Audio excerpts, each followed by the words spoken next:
Good morning, everyone. May we request everyone to please settle down. We will start the program in 2 minutes. Thank you.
A pleasant good morning to our distinguished guests and members of his diplomatic team, heads and representatives of the agencies of the Los Baños science community, partners from government and the private sector, the academe, including faculty and students, SEARCA staff, ladies and gentlemen. On behalf of the Southeast Asian Regional Center for Graduate Study and Research in Agriculture, it is my great pleasure to welcome you to the third session of SEARCA's newest knowledge-sharing platform, the Meet the Diplomat series. This morning is especially meaningful as we are honored to welcome His Excellency Massimo Santoro, Ambassador of the European Union to the Philippines. We sincerely thank His Excellency and the delegation of the European Union to the Philippines for partnering with SEARCA in this third session of the MDS. We also thank the University of the Philippines, Los Baños, for collaborating with us on this event. The Meet the Diplomat series, or MDS, is anchored on SEARCA's 12th five-year development plan, themed Sustainable Transformation of Agricultural Systems through Innovation in Southeast Asia, or Sustain Southeast Asia. Through this initiative, SEARCA provides a strategic platform where foreign policy priorities and regional agricultural and rural development goals can be meaningfully aligned. But before we proceed with our formal program, please allow me to share a few reminders. Kindly ensure that your mobile phones are switched to silent mode. The program will consist of our honorable guest's presentation, followed by a moderated open forum, and we respectfully request everyone to remain seated during the formal proceedings. Thank you very much for your cooperation. So to open this third session of the Meet the Diplomat series, may I invite Dr. Rico Angcog, Deputy Director for Administration of SEARCA, to deliver his welcome remarks. Let's welcome Dr. Angcog.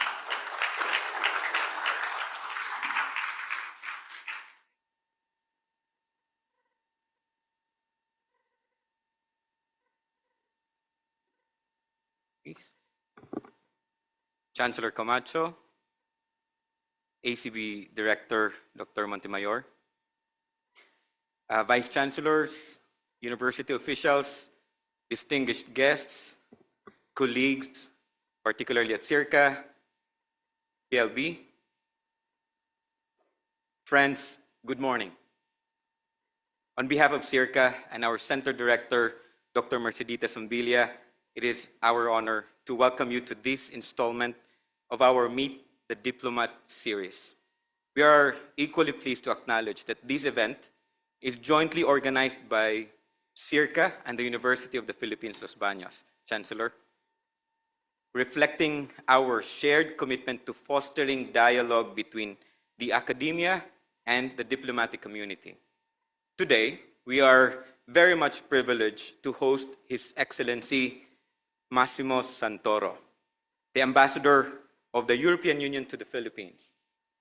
Ambassador Santoro assumed his post in Manila in September 2024, bringing with him extensive experience from the European External Action Service in Brussels, where he coordinated EU policy and interinstitutional relations.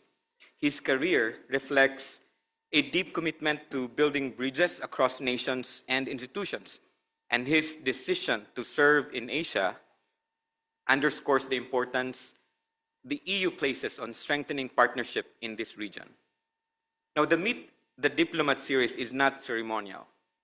It is a platform to explore how the likes of European Union, along with Southeast Asia, and particularly the Philippines, can work together on shared priorities.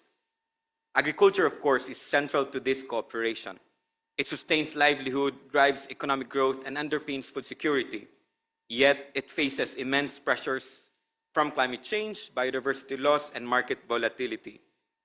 Now, the EU has been a leader in advancing sustainable agriculture, climate action, and innovation in agri-food systems. And these priorities align directly with SEARCA's mandate and the need of the Southeast Asian region. Allow me to highlight a few areas where our collaboration could be most impactful. First, food security and nutrition. Both EU and Southeast Asia share the urgency of reducing food loss and waste, improving productivity, and ensuring equitable access to safe and nutritious food. Second, climate smart and agriculture innovation. The EU's experience in precision farming and sustainable value chains can complement Southeast Asia's efforts to modernize agri-food systems and empower smallholder farms. Third, biodiversity and ecosystem services. So we have ACB here, Dr. Montemayor. The EU's leadership in conservation resonates with Southeast Asia's need to protect coral reefs, mangroves, and fisheries, among others, that sustain livelihoods and coastal resilience. Fourth, inclusive rural development. Collaboration can strengthen cooperatives, enhance farmer organizations, and ensure that agricultural transformation benefits communities, particularly at the grassroots. And fifth, research and knowledge exchange. In SEARCA's 12th Five-Year Development Plan, we call this a Sustained Southeast Asia. It provides a platform for universities, research institutions, and policymakers to work together on sustainable agri-food systems.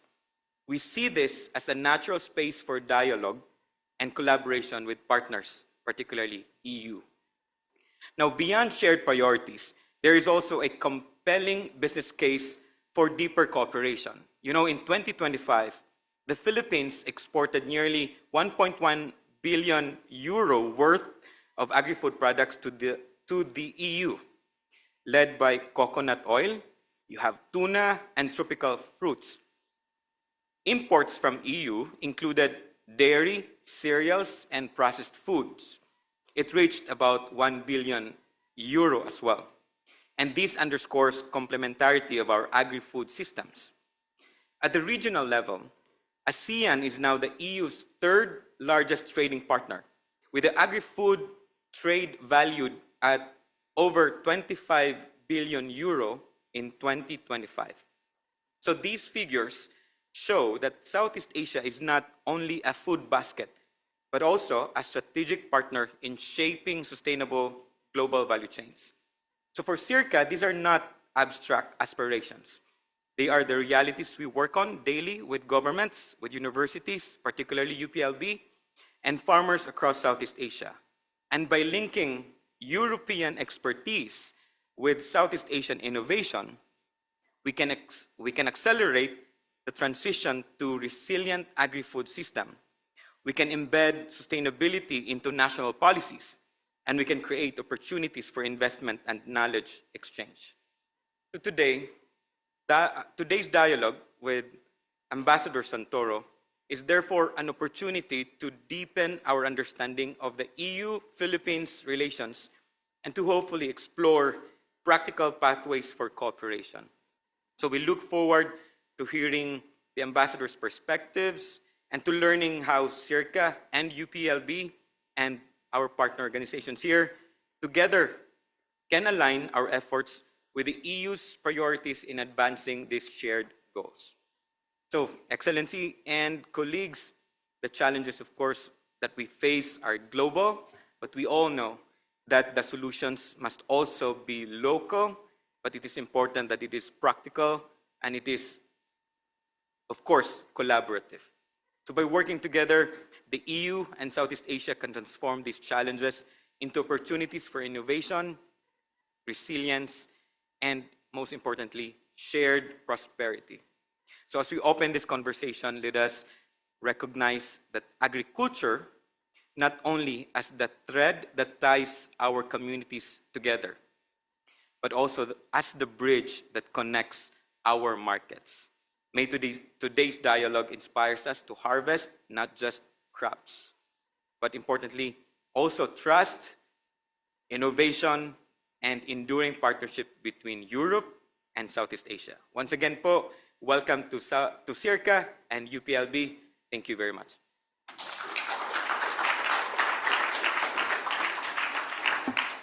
Thank you very much, Sir Rico, for articulating the importance of ASEAN as a strategic partner in shaping agricultural value chains and for reinforcing SEARCA's commitment to strengthening regional partnerships through diplomacy and deeper cooperation, especially with the European Union. May we also invite Dr. Jose Camacho Jr., the Chancellor of the University of the Philippines, Los Baños, on stage for his welcome remarks.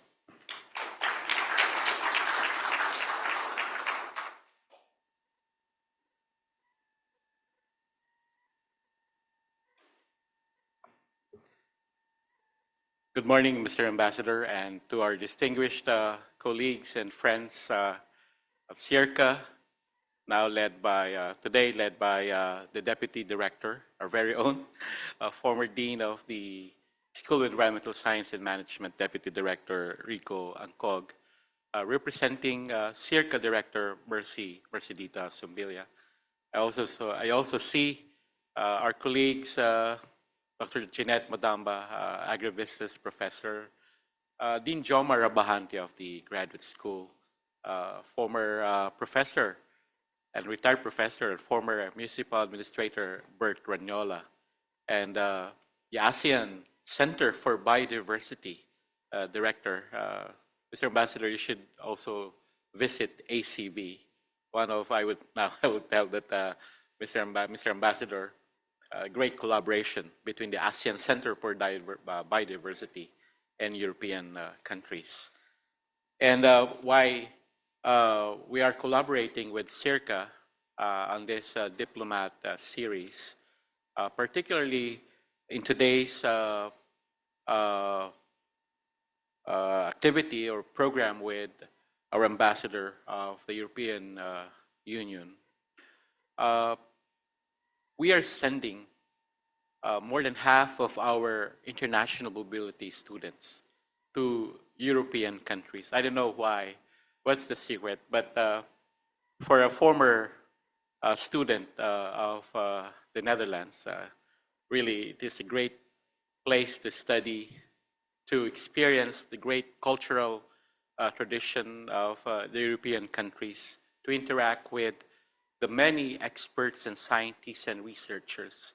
We would like to enhance not just the outbound, our UPLB students going to European countries, European universities, but also to encourage more European students to come to UPLB and to experience the campus, the SEARCA, including professors, researchers.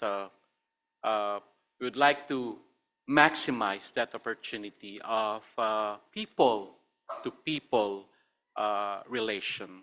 We'd like to engage our friends from equally from these universities to experience what is it to be in an agricultural economy in like the Philippines.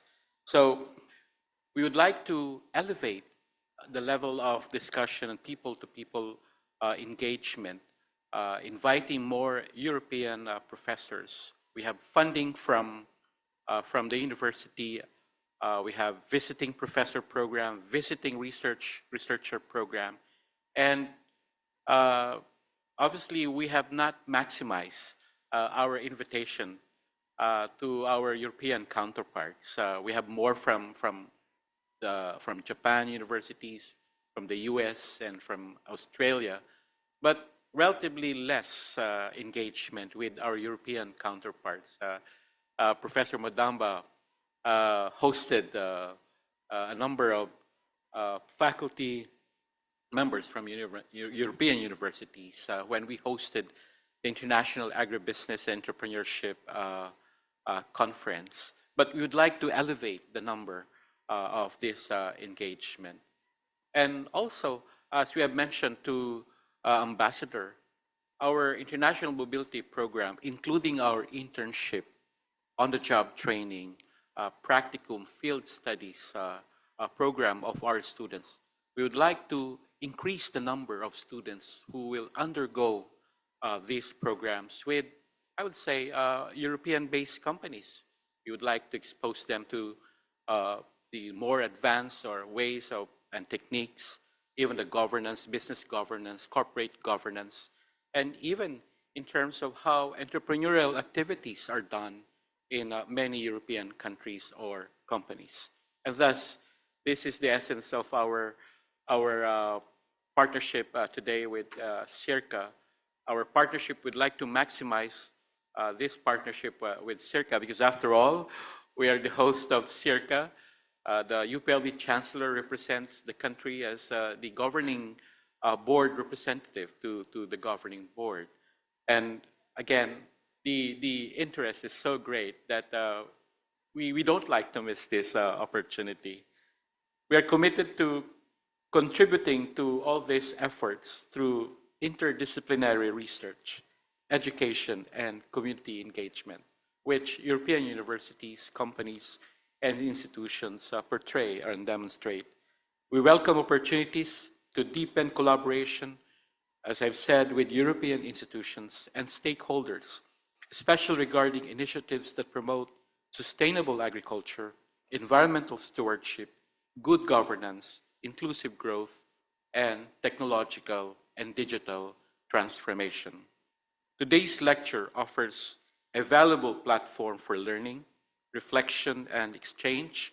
It allows us to better understand the evolving dynamics of EU-Philippine relations, and more importantly, to explore new pathways for partnership for the mutual benefit of our communities and future generations. For information, we've been engaged with European universities through the Erasmus Mundus funded higher education projects, notably the Master of Science in Food Security and Climate Change, and more recently with the ongoing postgraduate micro-credential on food security and climate change, among other things. So again, we'd like to not just inform the ambassador, but again, to elevate the level of engagement with our universities, respective universities, institutions, industry, and the private sector. Again, we extend our sincere gratitude to SEARCA, to the European Union delegation, Ambassador, for visiting UPLB and SEARCA, and for engaging with our academic community. We look forward to a fruitful and meaningful exchanges of ideas. Maraming salamat at mabuhay tayong lahat.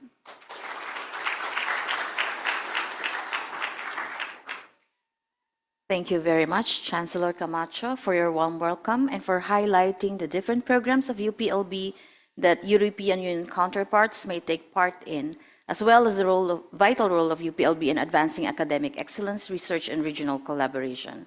Your support to this initiative further strengthens our shared commitment to sustainable development. Now, it's my honor to introduce to you our distinguished guest speaker for this third session of the MDS.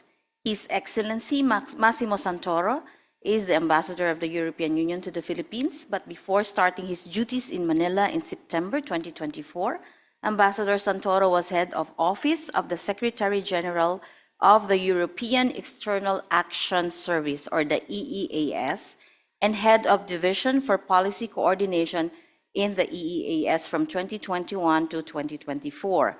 He was responsible for the coordination of the whole spectrum of the policies within the European Union Diplomatic Service in Brussels, dealing with EU interinstitutional matters, EU decision-making, EU cooperation with third countries, and international organizations. Prior to joining the EEAS, Ambassador Santoro served as national diplomat, first counselor at the permanent representation of Italy to the European Union, where he worked in various capacities, including coordinating the preparation of the meetings of the Committee of the Permanent Representatives, the highest council EU preparatory body composed of the ambassadors of the 27 member states of the European Union from 2017 to 2021. He was a national delegate in various working parties and committees of the Council of the EU, dealing with various geographic and thematic issues, including Eastern Europe, Central Asia, crisis management, EU civilian and military missions and operations from 2010 to 2015. Before his work in Brussels, Ambassador Santoro was counselor and head of unit at the Italian Ministry of Foreign Affairs in the Directorate General for Political Affairs in charge of human rights, Humanitarian Law Council of Europe from 2015 to 2017.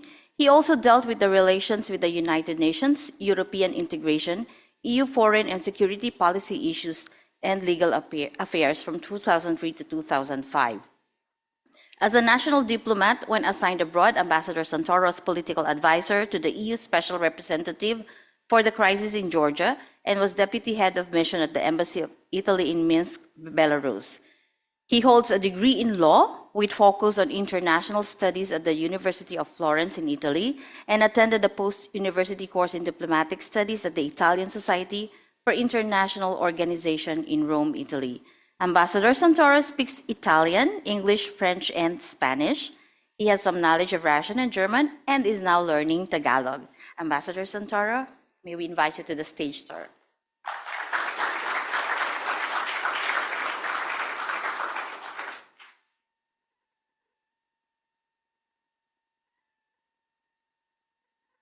Okay, thanks a lot. Magandang umaga sa inyo lahat. Gusto kong pasalamatan ni Deputy Director si Deputy Director at si Chancellor para sa pag-imbita para sa akin ngayon. I'm very happy for being here. This is because I have to justify that we mentioned that I study Tagalog. And I'm really very happy for being here. I wish also to share with the, of course, permission of Deputy Director and Chancellor that before being here now with you, we have had an excellent interaction, an excellent meeting exactly about the further, we are already cooperating, but the further potential for cooperation with the University of Los Baños and with SEARCA. I think there is a lot we can do, very practical, very pragmatic, and very much linking the university to the wider business environment and job creation issues. I'll come into that. I'm happy to come into that, maybe also in the context of our interaction on how we can do this. If you like the scheme, I'm super happy, of course, to present to you what we are doing between the European Union and the Philippines. There is really a lot we are doing together. I'll share with you some thoughts about that. And then if you like the idea, we could have a very peer-to-peer interaction so that we make it a bit interactive. But last thing I wish is to be boring with you this morning. Why? Because I would like very much to promote what we're doing between the European Union and the Philippines. Let me say firstly that I'm particularly happy. This is my first Asia posting in my diplomatic life. And I'm very happy also that it was mentioned that it's very true. I decided to ask for being posted in the Philippines because I've been dealing with for a few years in Brussels with a few third countries, and I, together of course with my boss, who was the Secretary General of the Diplomatic Service of the European Union, when discussing where I could be posted, the Philippines immediately appeared as a particularly interesting potential, because then you have to go through a long process for selection, a place for posting as a European Union ambassador, because the like-mindedness of the Philippines was already very, very clear to us in Brussels. And let me say that since I started here in September 2024, that like-mindedness is not only stronger and particularly visible, but it also translated into a number of additional activities here between the EU and the Philippines that we have never witnessed in the past. Why? Because the European Union and the Philippines are firstly partners in values. And I think this is, unfortunately, in particular today, in the current geopolitical and geoeconomic challenging context, that it emerges even stronger. I always say that from common challenges we can derive common opportunities for further work together. Now, exactly maybe from the foreign policy angle, I would start. The European Union and the Philippines are amazing bilateral partners in our foreign policy, mostly because we are fully aligned on the same common identical vision of what it means to defend, to promote and to defend the international rules-based order. In general terms, the rules-based international order is one. There are not many, is one. And it's the same rules-based international order that asks the international community to protect Ukraine from the Russia illegal aggression. It is the same international order which asks the international community to ask for de-escalation when it is about the current Middle East crisis. It is the same international community which asks all the partners to partner together in order to avoid that any unilateral illegal action in the South China Sea, West Philippine Sea can bring further tensions instead of what is needed, which is dialogue. It is the same international order. It is the same principle that makes it possible for the European Union and the Philippines to establish, like we have established, a very strong cooperation on foreign policy, both at the bilateral level, meaning that we have meetings of all sorts, from technical level to political level, visits of all sorts, political, technical, of the EU to the Philippines, of the Philippines to the EU on a regular basis. Every year there are plenty of visits. I will come to that in a second. But also partners in foreign policy in the multilateral framework. The United Nations framework deserves a specific protection, I think, and promotion in these times. The European Union and the Philippines are staunch supporters of the United Nations as the only multilateral framework that was established under very complicated conditions in the end, after the end of the Second World War, in the form that we know it today as UN. League of Nations, as you know, was already existing, but the UN as we know it today stems from the outcomes of the peace which followed the Second World War. Reason why we need to protect it is because this is the only framework which gives us international rules, international obligations on how to behave in our relations with all other partners or all other organizations. The political dimension. So when it comes to the EU and the Philippines foreign policy, the most important part is the political dimension, meaning reciprocal visits of political representatives from one side to the other. This is the highest moment of the cooperation because it is in that context that additional forms of cooperation can be started. From the legal point of view, the EU and the Philippines have a bilateral agreement. It's called the Partnership Agreement between the EU and the Philippines, which defines all the sectors for cooperation, common cooperation.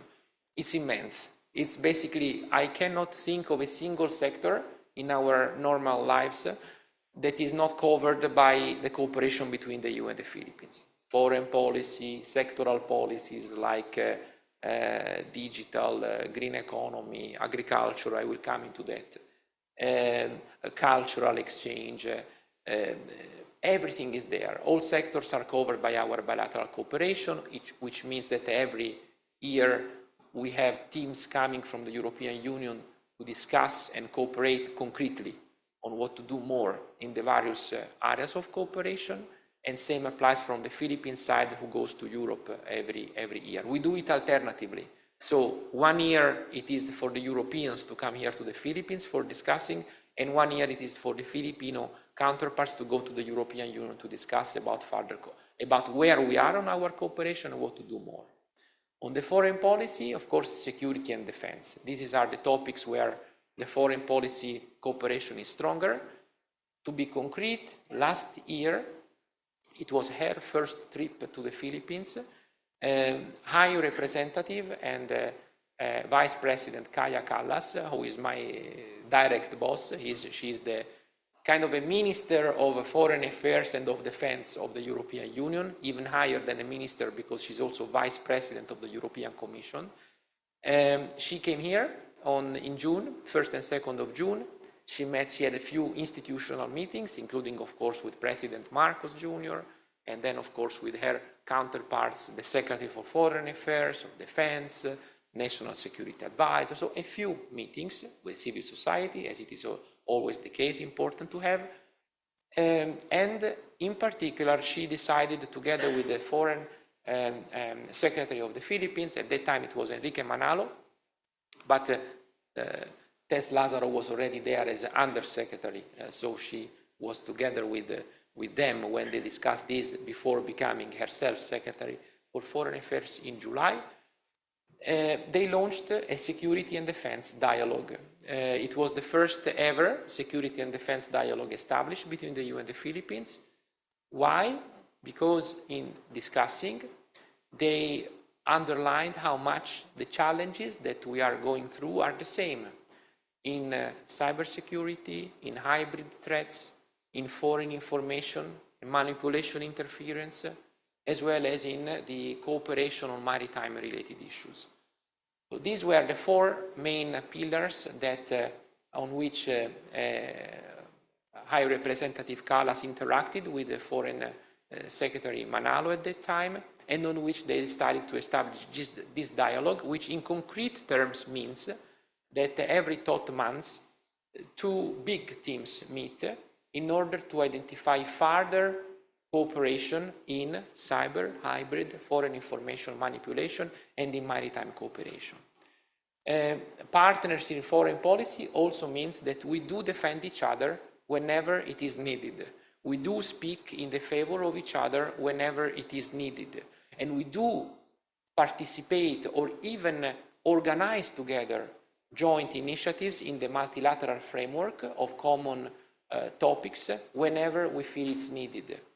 Exactly some months ago, it was in March, that in Munich, for example, in Germany, as you know, a very big security conference took place, to which from the Philippine side, Secretary Lazaro was the head of the Philippine delegation, and where, together, for example, with, again, Kaja Kallas, who is her most direct, let's say, interlocutor in the European Union, they had together an excellent event jointly organized, dealing with maritime cooperation and dealing with the protection of critical infrastructure, which means that they gathered a good number of additional third countries in order to discuss about how to protect infrastructures which are fundamental for the energy system of a country or of a bloc, of an organization, and to discuss about concrete modalities for this kind of protection, including, for example, the need for additional protection in terms of rules, international rules, binding all parties. So this is very concretely how our cooperation on foreign policy works. I was mentioning we defend each other whenever it is needed. A very concrete example of this is whenever anything happens, for example, as an example in the South China Sea, where we do not agree with the unilateral action by anybody in the South China Sea, which can put at risk the stability of, for example, the trade, or can put at risk even wider the international rules-based order, the European Union does not shy away from publicly intervening on this and siding with the Philippines, because the Philippines has a tradition of respect of the rules-based international order, including in the South China Sea. We do not shy away. We do it. I have the privilege as ambassador of the European Union to work together with the ambassadors of all the European Union member states who are present in the Philippines. Physically, as you know, there are 27 member states who form the European Union, quite large, I must say, from Spain, I would say from Portugal to Bulgaria, from west to east, from Sweden or Finland down to Italy, Greece, Malta, so north to south, so quite of a continent, after all, that the European Union is about. On the 27 member states, almost 20 member states are physically present in the Philippines, represented by their own embassies, and it is with this constant joint work and coordination between myself and all the ambassadors of the European Union member states that we intensify, that we, I would say, make our voice even stronger whenever it is about interacting on foreign policy top priorities with the Philippines, whenever it is about showcasing our unity in support of the Philippines on any international related issue. This is the foreign policy dimension, but the European Union here is not only for the foreign policy, it's already a good part of our job, but it's also about contributing to the very concrete development for the life of any Filipino. Very pragmatically, let's think about trade. Between the European Union and the Philippines, we have now ongoing an excellent negotiation, as you know. It's a negotiation in a context where, for somebody, tariffs are better than free trade. We are supporter of the free trade, like the Philippines is. We do support free trade because we think that free trade means job opportunities, job creation for parties to free trade agreements. It means that one country has the possibility to export business to another country and vice versa. It means that one country has the possibility to export goods, to export services to another country and vice versa. And this determines further cooperation. This also generates jobs. This generates opportunities for the population of the two countries or the two sides, as EU has many countries inside of it, to increase the chances for the population to accede to the work market, to the job market, and also to gain in terms of economic performance, national economic performance, and to gain on access to products which otherwise or would not enter because of tariffs, or would enter but in a more limited quantity because tariffs render the product less interesting, and for sure would enter for reaching out to a lower number of population, because some parts of the population cannot afford buying expensive products when the expensive related part also stems from tariffs. So this is why we wish free trade for all goods, free trade for all services, nothing excepted. And this is why negotiations are ongoing. I wish to hope that this is the good year for seeing a completion of the negotiations. I don't want to preempt it because I wish to support, of course, I have to speak in the interest of the negotiation, so I don't want to say when it will be over. I really hope that this is the year when it can be over, because that would be the best tribute for a negotiation which is started in October 2024, which has seen already 5 rounds taking place. Next round will be in May. Also in this case, 1 round we do it in the Philippines, 1 round we do it in the European Union. There is alternance also in this case. And so far they are being very, very productive. This will be an amazing tool, the free trade agreement, for promoting well-being of European and Filipino citizens. This will be an excellent tool to bring in additional, not only investment opportunities for Europeans and Filipinos in Europe, but also technology, also know-how, also expertise. Actually, the Philippines is already benefiting of a specific system of privileged access to a good number of products, meaning the Philippines is already able to export more than between 6,000 and 7,000 products to the European Union without tariffs. It already happens, but again, for a low, not for everything, but for between 6,000 and 7,000 products, goods, not service, goods, mostly from the agricultural sector. This is a special mechanism which only applies between the European Union and 8 countries in the world. So this already speaks about the attention that the European Union has for the Philippines, because it's only one among, there are only 8 countries in the world benefiting from this, and the Philippines is one of these 8 countries.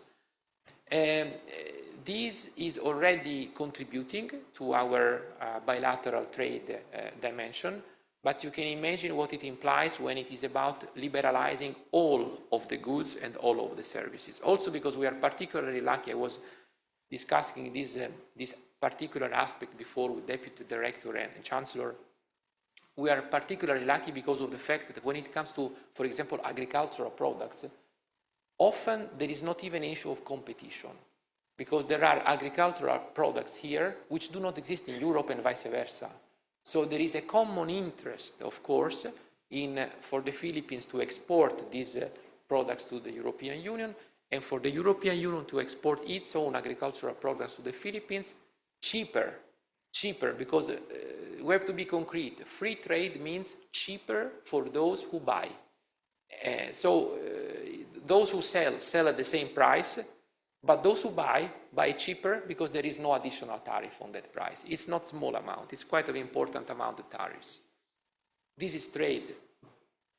But trade comes in combination, I was mentioning before, with technology and with economic development. So when it is about the EU and the Philippine cooperation, there is at least a couple of additional sectors that are particularly interlinked with the economic development. This is the digital sector and the green economy sector. Digital is clear. Green economy sounds a bit like more philosophical. Green economy, these Europeans who bring green everywhere. Well, it's much more concrete than we think.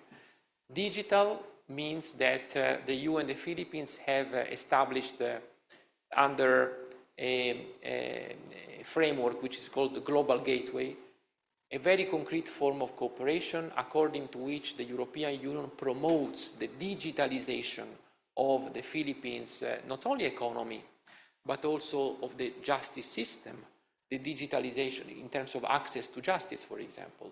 It promotes the digitalization of trade. It promotes the digitalization in crisis response and disaster management. A very concrete example for this. Some of you might be aware that we have created a system which is called Copernicus.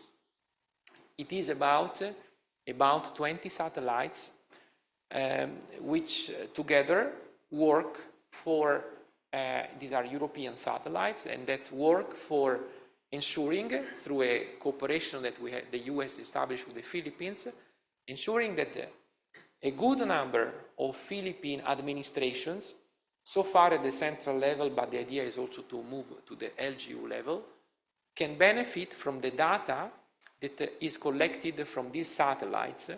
And this data is about, data. Data is amazing, but you need to know how to read it. So this data allow for such a plenty of observation that I myself, when I was shown, I was myself, let's say, positively surprised.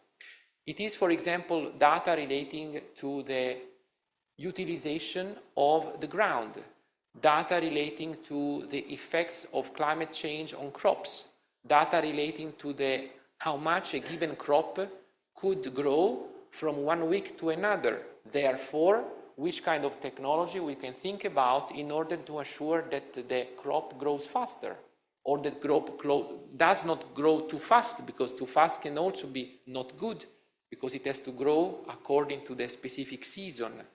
So if you grow too fast and you end up that the crop will be destroyed by a rain which typically falls in May, then we have an issue. It is about data related, for example, to anything which is space related, so also space cooperation.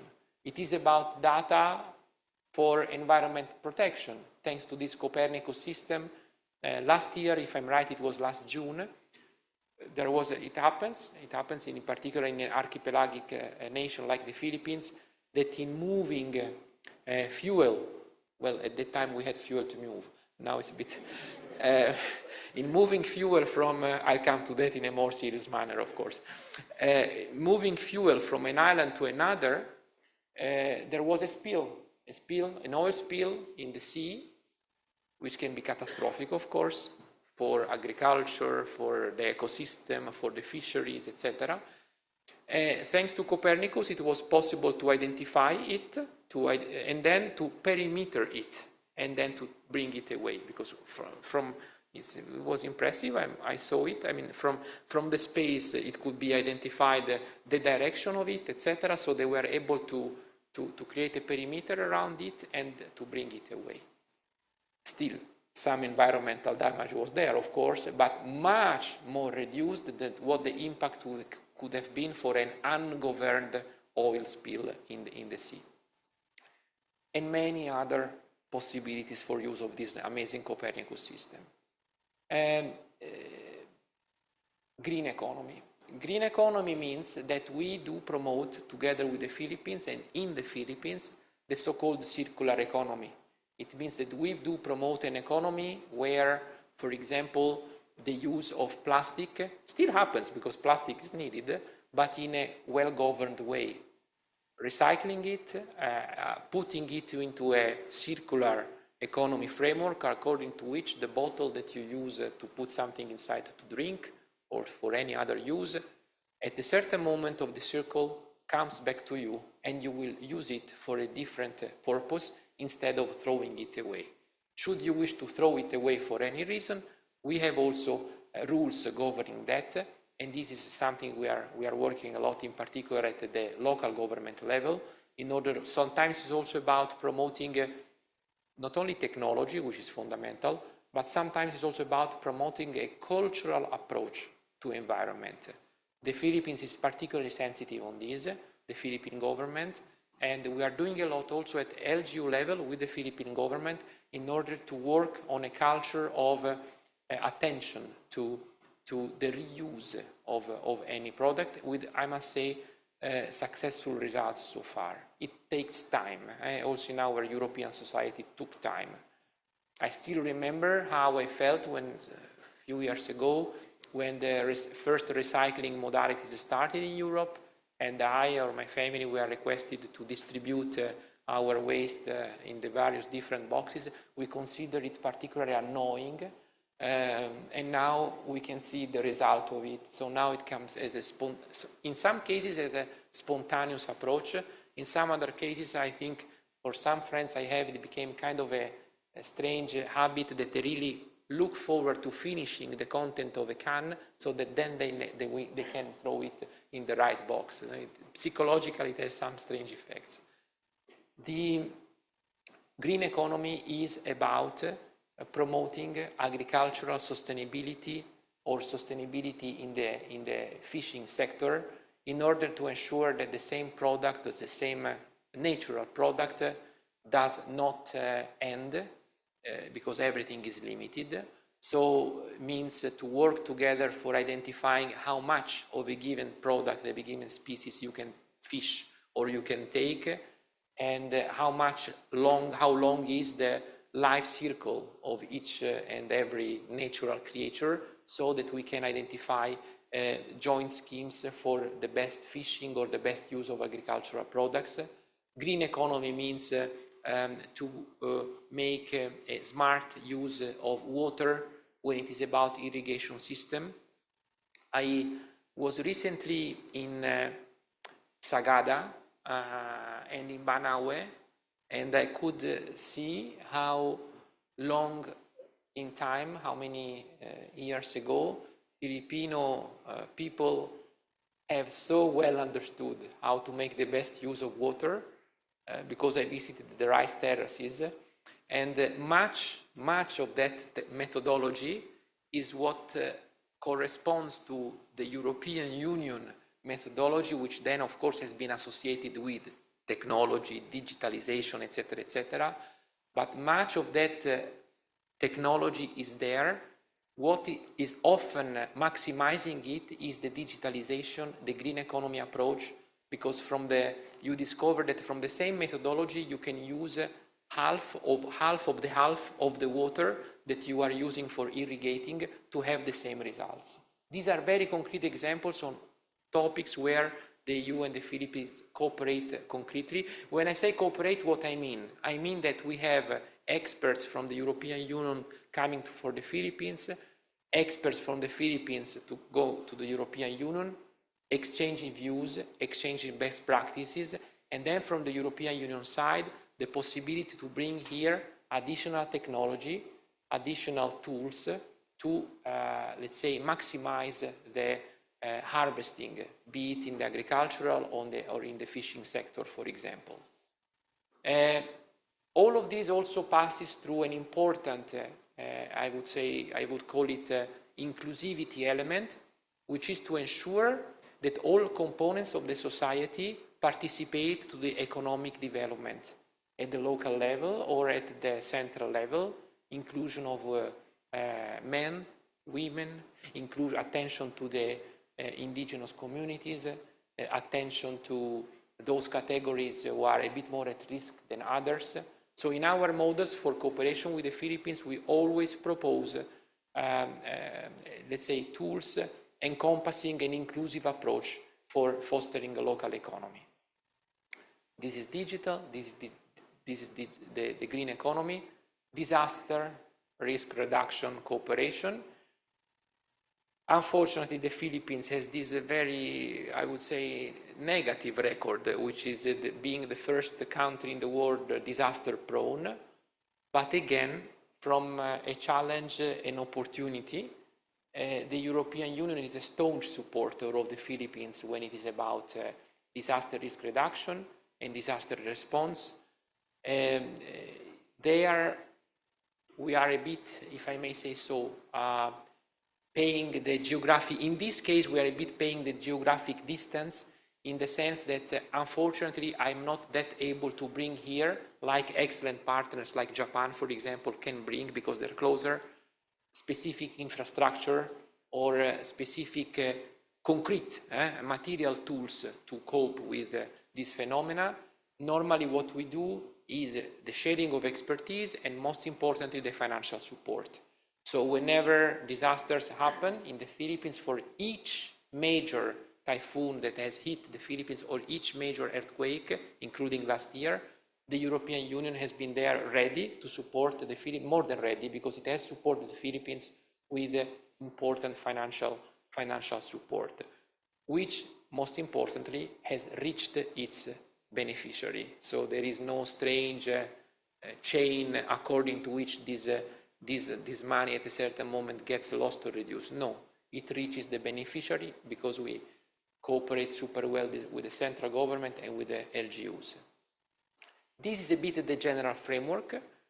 In addition to that, of the cooperation, I need to mention the cultural dimension, because cultural does not only mean, which is already very important, that we bring here every year good, let's say, representations of the European Union member states' culture, be it in the form of cinematographic initiatives like Cine Europa, or we bring initiatives which are the book fairs, etc., and vice versa, because according to the bilateral cooperation EU, the Philippines does the same with the European Union.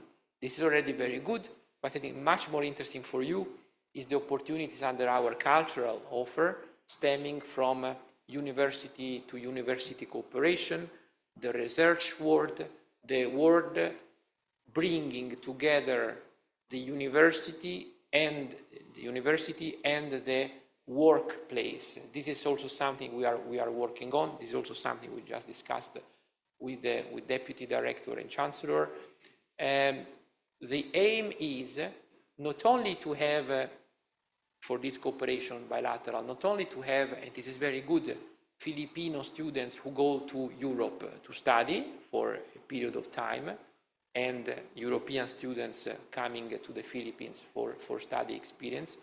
But what is important is also to translate this specific experience into something concrete, so meaning, thanks to this, increasing, fostering the capacity, the possibility for those, for example, Filipino students having studied to Europe, to better access the world market once back in the Philippines, thanks to the expertise that has been acquired. The same applies to Filipinos, of course, coming to, to Europeans coming to the Philippines. This is what I would mostly recommend as a topic where to, we already have good cooperation, but even to increase it, the research component is particularly important. You heard from me, hoping in not too boring way, a few topics of cooperation. I said trade, digital, green economy, but they're all together. They're all together. I mean, it's think about agriculture. I mean, all these elements come together. The sustainability of the agricultural sector does not only rely on the capacity of the digital sector to bring in additional know-how, to bring in additional technology, but also relies on the capacity for that product to be traded between the Philippines and the European Union, and does also rely on the capacity to, on the need for a good production to do more and to increase in terms of research, because research then drives additional production. So it's all very much interlinked, it's all very much intertwined. This is in a nutshell where we are in our bilateral cooperation between the EU and the Philippines. I mentioned it before as an example, the visit of High Representative Callas here last year. In each and every sector that I mentioned, economy, trade, digital, whatever, we have representatives of, political also representatives of the European Union who do visit the Philippines on a regular basis, and vice versa, exactly to foster this cooperation at the political level.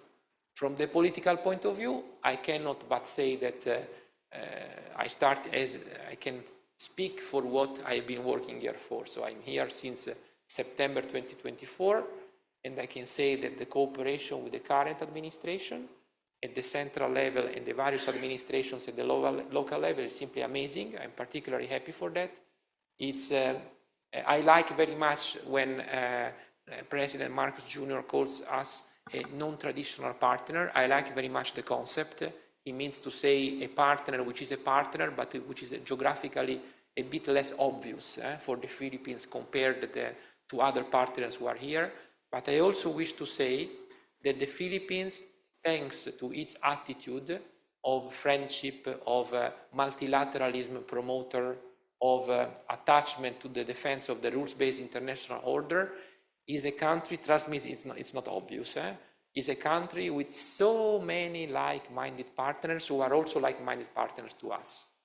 For me, whenever it is the case that I coordinate our work together with Japan, Australia, Canada, the UK, New Zealand, Vietnam, Korea, I cannot explain enough how spontaneous this cooperation for us here local, because can be the idea that each and every country works bilaterally with the Philippines here and that's it. Not at all, not at all. We also cooperate among each other because we are like-minded also, to identify how to best cooperate with the Philippines, possibly avoiding overlapping. If I discover, talking to my Japanese excellent counterpart, Ambassador Endo-san, that Japan is doing something good and strong in the Philippines in a sector, I do not enter into the sector, in particular if I would enter with something minor of less quality than what Japan is doing.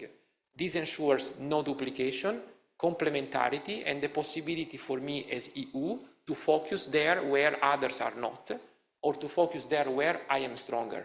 This, I think, what comes from working together with partners. It is very important.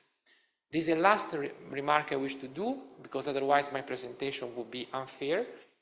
There is a part of the Philippines, we are working across all the Philippines, of course, so it's not only cooperation with Manila, it's cooperation with all the country. This is also the sense of my many missions around the country. For Mindanao and for the BARM, I have to spend one specific word, because there, in that case, there is also an excellent work of cooperation we are doing locally for the peace process, for the normalization, and for the development, the economic development of that very specific part of the country in the Bangsamoro. Because there it's a bit more special in the sense that driving the economic development of those communities also requiring continuing investing intensively on the peace process and on the normalization process. And there, I would say that the European Union is really leading among the many partners present. Again, with Japan being another excellent partner of ours, also there locally. This is in a nutshell where we are. I hope it was okay. And super happy to interact with you, to take any question on any topic, don't be shy. And here I am. Thanks a lot. Thank you, sir. You may take a seat, sir. Thank you, Ambassador Santoro, for your perspectives on the EU-Philippines bilateral relations. You have provided valuable insights into the opportunities for deeper cooperation, particularly in advancing security, sustainable development, and inclusive growth in our region. Let me join you there on stage.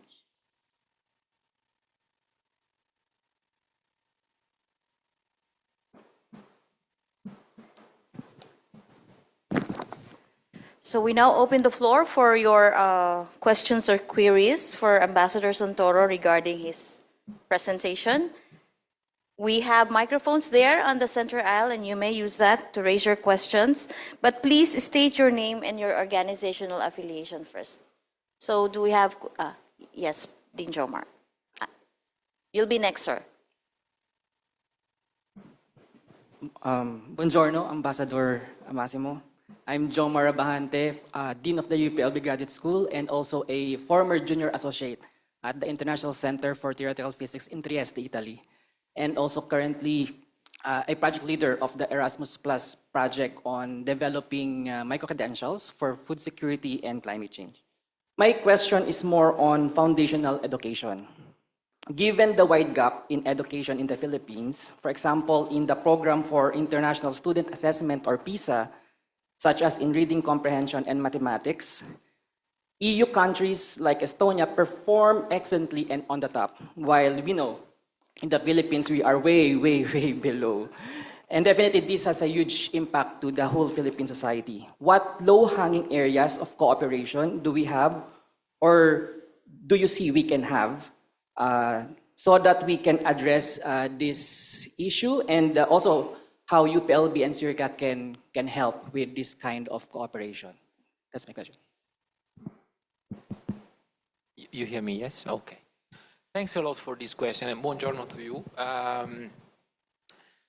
You mentioning Estonia, I'm happy you mentioning Estonia because not only because it's the country of Kaja Kallas that I mentioned to you is my boss, but also because Estonia has in the European Union a very specific, I would say, a record, which is that in terms of digitalization, so of course this completely follows your remarks on their strengths when it is about mathematics and scientific studies and university development. It's not surprising because, digitally speaking, Estonia is the most digitalized country in the European Union, and Estonia is imagine a country where you can even conduct political elections online, which is particularly interesting when we think that one of the neighbors of Estonia is Russia. So this tells also us a lot about how strong and safe the digitalization in Estonia is, and how much resilient it is to potential, let's say, disturbances from a neighbor. You mentioned low-hanging fruits. What I suggest in this case is immediate exchange of expertise, or knowledge or know-how. This is very simple to do. It is normal that the development of, at least I consider it normal, that the development of, let's say, the university studies impact on citizens is different. You have cases where it is more developed and cases where it's less developed. You can have it, for example, more developed for some sectors only and less for others, etc. So it's the fact that somebody has to learn something from another one is in itself not at all a bad issue. It's an issue. What is important is to address. My suggestion is, so for the Philippine side, to stimulate bilateral interaction, in this case with the Estonian counterparts, in order to have an occasion for Estonians, for example, to come here and to explain what they do and how they do. And for us, as a task to myself, evaluate whether the European Union, as a wider, let's say, framework, could support this kind of exchanges of expertise or of know-how. Again, the scientific development is uneven, and not only, I want to say, between the Estonia and the Philippines, but also within the European Union. So this kind of example that I'm bringing to your attention as a suggestion not only applies to Estonia, Philippines, but also applies to what we do internally in the European Union. Clearly, I fully understand that and realize that intra-European Union mobility is much easier than the mobility between the European Union countries and third countries. But this is not a reason why we should not go through that. And as a task for myself to check whether how we could support this. Thank you, Ambassador. It's okay now. Yes, sir, please. Good morning, Ambassador. My name is Matti de Mont from the International Rice Research Institute, which is part of the CGR. So we focus on rice science, anything related to rice science, but also the nutrition part. So you mentioned trade, green agriculture, and what was the third? The third was digital, right. So I would like to talk about food systems. So when we look at the statistics, diet-related non-communicable diseases are dramatically rising in the Philippines. Diabetes, obesity, this is really extremely urgent. So we urgently need food system transformation. So there are various aspects that need to change in the Philippines, right? Food environments, but also from a perspective of rice, I think we need to move towards brown rice consumption. And me being a Belgian national, I've seen the evolution from white bread to brown bread. And I think Europe can help the Philippines. So what can the European Union do to support Philippines in food system transformation? in science, innovation, technology, and I think that would be my question. Thanks. Thanks a lot. Indeed, the technology, science, innovation, completely agree. I would maybe start from the legislative framework. A lot, and you know it, of course, I mean, a lot of our, in Europe, of our adjustments, of our maximization of our agricultural production, before being linked to the digital and technological innovation, was linked to the adoption of new normative frameworks. Normative frameworks, for example, defining what is authorized and acceptable as an agricultural production and what is not anymore. For example, if it is not, the proposal is not sufficiently innovative from the technological point of view, sufficiently reliable and resilient to climate change, sufficiently inclusive in terms of actors of this production, that production would not be authorized. Bringing innovation in the legislative framework, in this case I can speak from the European side, comes of course with initial resistance. Because let's think about when, for example, some important productions started to be obliged to produce more green. In the very beginning, the reactions were not enthusiastic, to say the least, because these industries were asked to adjust their production, to adjust it at expensive for the industry itself.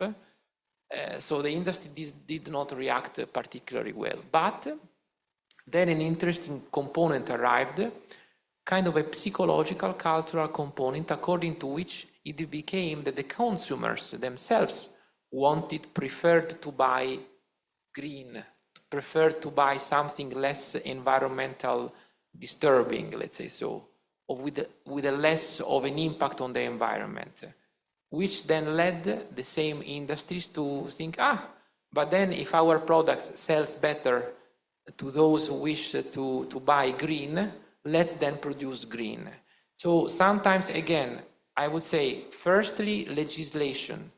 And on this, there's already, I'm mentioning it also because there is already ongoing work of exchange between the European Union and the Philippine side on best practices or best legislation. There is a strong interest from the Philippine side in this. Also because often these the latest European legislation tends to be relatively, I would say, multidimensional in the approach. So the same legislation which promotes green is the same legislation which promotes renewable. So it then fosters additional technological innovation, because normally these legislation in Europe are accompanied by mechanism of support to the industry in order for that kind of industry to adapt to that legislation.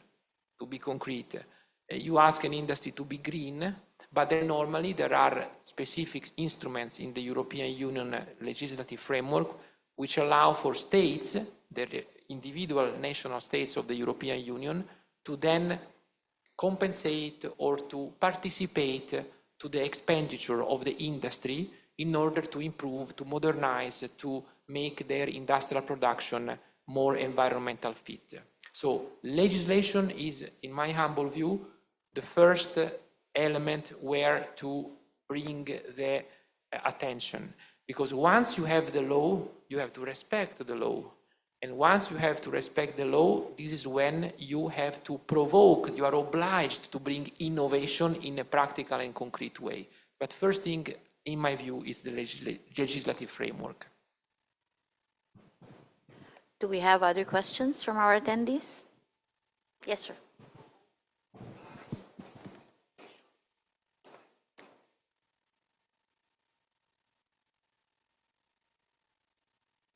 Hello, I'm Tim. I'm new here in SEARCA, working on ASEAN school meals. I'm also serving as country advisor for a local nonprofit. I'd like to ask about the EU Biotech Act. I have two main questions. First, I'd like to clarify why isn't the EU as aggressive as the US and Canada while having the same technical, almost the same technical capabilities on safety and regulations, as well as production? And then next, and health-wise, in terms of scaling adoption of biotech products, we're still at least in the dark here in the Philippines, and I'd like to ask your recommendations in terms of, say, knowledge management, as well as, say, adoption, in terms of, say, pushback against these types of products. Thanks a lot. So on both questions, first element is on the aggressivity. Well, you mentioning US and Canada, I would say that when it is about, again, legislative framework, I would say there are two phases. There was a very original phase some 3-4 years ago when the European Union showed a specific strong attention to the modalities of production, a production environmental friendly, a production innovative, digitalized, with allowing a strong digitalization, allowing a strong and easier scaling up of the production. Then the European Union, like any other, of course, international actor, has known the arrival of important crises. The first big crisis for the European Union has been the Russian aggression against Ukraine. Now we are unfortunately going through an additional new and additional crisis, which is what we are having in the Middle East, which has a concrete, very concrete direct impact on the energy, I would say, not only production on the one side, but also on the energy supplies. So this is what I would call a second moment also for the European Union, a moment where the European Union has, like any other partner, we are seeing in the Philippines the same situation, has then to adapt its general political framework, legislative framework, etc., to the current reality. So if you talk to somebody today with the situation that we have on energy, and you talk to this person, to this industry, or to this even government about green energy, that person will look at you a bit puzzled, I think, no, because would say, sorry, but I don't have energy, and you are telling me that I have to use green energy. I think a very concrete example, I think some weeks ago, 2-3 weeks ago, there was a decision by the here in the Philippines, by the Department of Energy, to provisionally reuse Euro 2 fuel type, which is the one, let's say, more let's say, aggressive towards environment than other fuels, which succeeded it in time because technologically they are more advanced. It's understandable because, I mean, the moment that you are in a situation of non-energy supply, this is the moment where you have at a certain moment to see how to tackle it. Same for the European Union.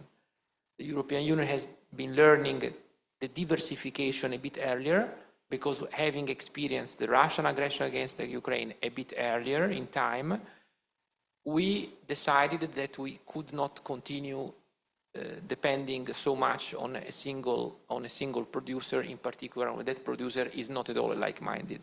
So we did our job a bit before, but we are also not exempted from the current crisis. So US, Canada, we have it true. It's true we have a model compared to them more, I would say, attentive. We are particularly attentive to the environmental dimension. We think that the protection of the environment at large, because this also passes through oceans, so it's not only limited to the land environment, is not only, the protection is not only necessary because of, I would say, a desire of ensuring of a better world from the next generation, but it's necessary from the health-related dimension. So this is why I come also to the second leg of your question. An environment, a product which is made in accordance with better environmental standards is a healthier product. It's a product where the consumer has less of an issue even in deciding to increment a bit what would be the daily dose, the daily average of access to that product. It's a product that normally which is even better contributing to the lifespan of a given citizenship. You know, it's not that the European Union is simply kind of philosophically attached to the green dimension. We have measured the impact of the green. We have measured the impact of environmental friendly production on the well-being of the population. And this is exactly what we like, interacting a lot also with the Philippine government. When we bring our technologies, our innovation on these, it's also somehow a way for contributing to the wider health dimension. So we were mentioning it before also with your colleague. Everything is interlinked. And I think, honestly, agriculture, we were speaking before about this, agriculture is maybe the sector where this interlink is the most evident. Because it spans from trade to health to environment. So you have all aspects in. And our legislation tries to respond to this, let's say, consideration that we have, which goes beyond the mere defense of environment, which is noble already. So it could be enough. But it's much more, let's say, the motivation is much more complex than only linked to the philosophical or noble respect for the environment, which is central, but there are also many other elements benefiting from this attention. The cooperation with Canada actually on that is good. With the US, I don't think I need to do it too much, because in the sense that we spoke it before about that. I mean, if you see their approach to trade liberalization and trade tariffs, I mean, I would say we are not necessarily in this moment in a like-mindedness stage on this. Okay, we have room for one last question. Good morning po to His Excellency, Ambassador Santoro. I am Leijon Maibituin, a student from UPLB, to be more specific, from the College of Economics and Management, Department of Agribusiness Management and Entrepreneurship. My question lies in the curiosity towards digitalization and green economy. So while agricultural innovation and digitalization for the green economy are advancing, as mentioned earlier, their successful adaptation in the Philippines has not been well, since can be hindered by other local policy, monetary issues, and as well as the climate of the farm fragmentation in the Philippines. As future student leaders, especially in agribusiness, what role can the youth, those from the Philippines or maybe in EU, play in bridging the gap between digitalization and green economy, research and concepts for a more concrete, people-focused change in the Philippine agricultural sector po? Thank you. Thanks a lot to you. It's a good question. My answer is to continue working and intensifying our work on what I call all-encompassing model of production. All-encompassing means that we are already doing it. And we need to intensify it. There is, from the political perspective, the European Union and the Philippines are completely aligned when it comes to the protection of environment, digitalization priority, in particular for a nation like the Philippines, which geographically needs digitalization to overcome what is missing. And something is missing provisionally. Something will be always missing because it's island to island. So from this infrastructure point of view, digitalization can come. So politically we are aligned. We are aligned also on the importance of circular economy. So if you want, politically all elements are there. What we are working on, because politically alignment is good, but it's not enough, because then you are rightly so asking for the concrete element. You need to bring here concrete examples, including investors, proposing a model of production, which, when I say all-encompassing, means a model of production which is sustainable, which is data-driven, which is making the best use of natural resources, where best use means that you can reduce the use of the natural resource to have the same outcome in terms of production, which is a model of production which is inclusive in terms of who are the workers around the table, that you are ensuring respect not only for environment but also for communities, and a method of production where you have the full buy-in of not only of the local communities but also from the LGUs, because the investor that comes here with such a model of production must also be an investor whose activity is welcome in the not only economic and political tissue of that community, but also in the societal tissue of that community. So the work of that investor has to be considered by that community as instrumental for that community to grow economically, socially, and develop. This is what we are working on. This is where I was mentioning before the free trade agreement. I think that I'm convinced that because it's not the first ever free trade agreement that the European Union concludes with a third country. We have a good history of free trade agreements, and these are not only job creation opportunities, but these are opportunities to maximize the impact of the wider offer of the European Union in the various sectors, digital, green, etc. Because it translates into one single actor, the business person, the enterprise, the investor, an entire set of topics on which cooperation is ongoing.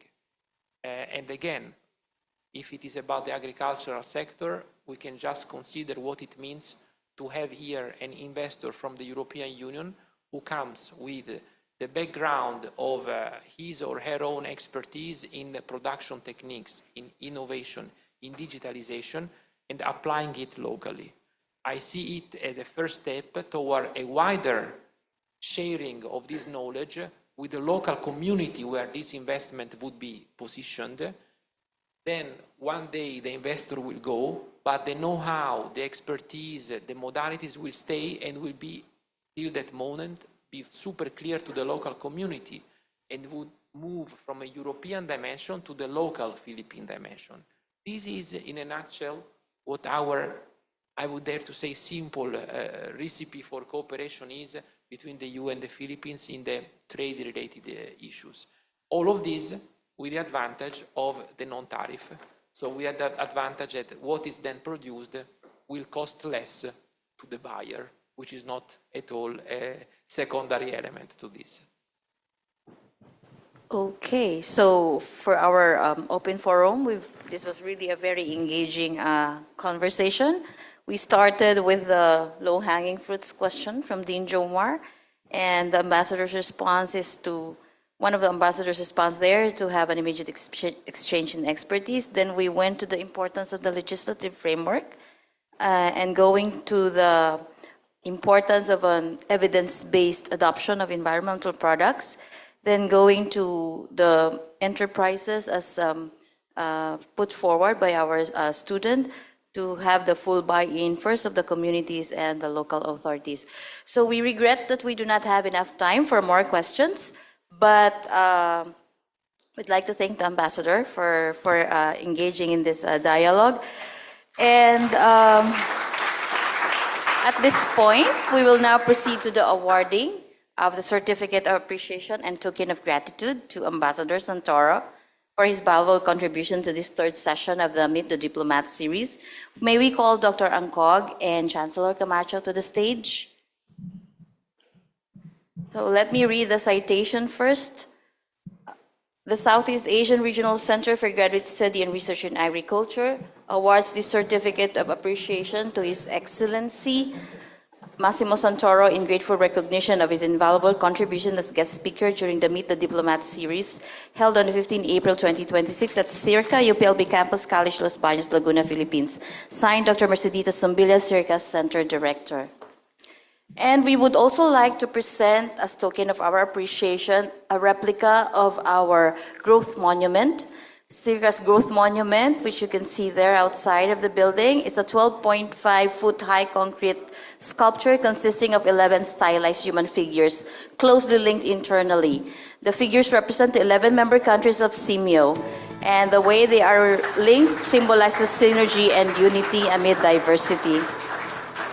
It is the work of renowned Filipino contemporary visual artist, Mr. Renato Rocha.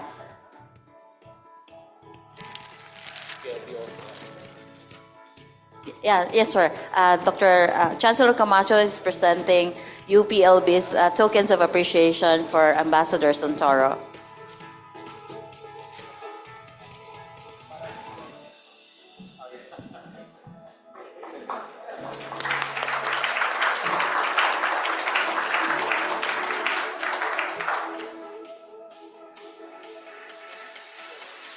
So, to commemorate this event, may we request participants to join us for a group photo. We will have this sequence. The first photo will be with Deputy Director Rico Angcog, Chancellor Camacho, heads and representatives of LBSC, the SEARCA Management Committee and staff, and the UPLB officials. Then after that, we will have the picture with the audience. So may we invite, where are they? Direct. Tita, they're going down. The three of them will be going down. Okay, sir.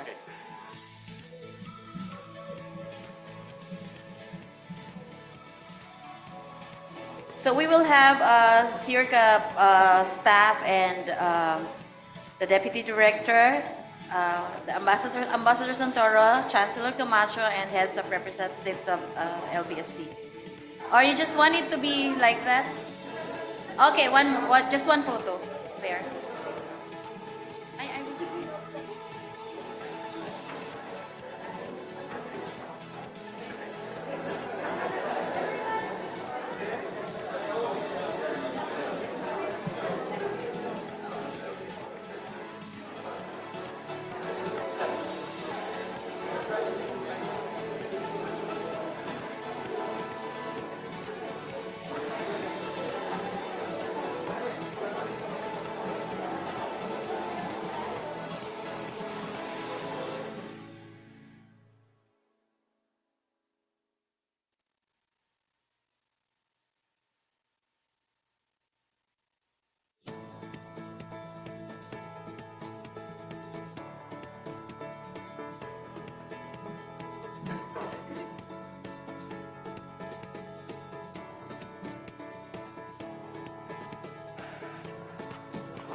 Before we conclude, can everyone please take your seats again?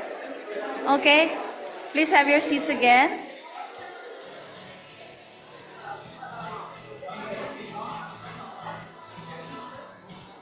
Shown on our screen is our QR code for your feedback, and we would like to encourage everyone to please respond to our feedback.